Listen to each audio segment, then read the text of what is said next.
Үйлеріңізде осындай бауыр мен іш майдан не жасарыңызды білмей жүрсеңіз, дәмі аузыңыздан кетпейтін дәл осындай әсіп жасауға кеңес беремін. Ең алдымен іш майымды мясорубкадан өткізіп аламын, одан кейін бауырды салып аламын. Жылқының жілігін алған кезде дәл осы қазы айналдыратын ішегін алып қойғанмын.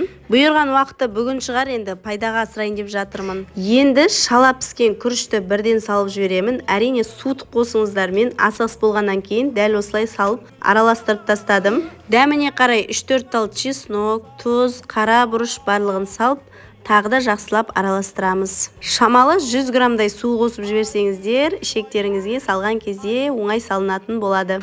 Дәл осы лайфхакты пайдаланыңыздар. Ішекті баклажканың басына кигізіп алғаннан кейін мықтап ұстап тұрып, осы жағынан сала бересіздер. Ішектің ішіне қатты зорлап, тырыстырып салуға болмайды. Кішкене жеңілдеу қылып салыңыздар. Сонда біздің әсібіміз өте дәмді, жарылмай, әдемі болып пісіп шығады. Ішектің ішінде қалай болғанда да ауа қалады. Сол үшін осындай иненің көмегімен барлық жерін тесіп алып, қазанға қайнатыңыздар. Қазанға салғаннан кейін де қайнайтын уақытта тағы да бір иненің көмегімен барлығын тесіп алыңыздар.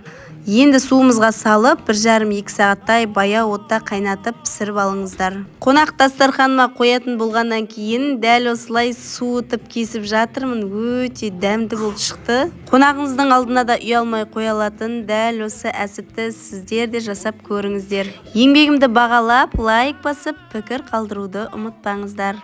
Ай көрек, айдың жүздің керек, ән салайық асқақта.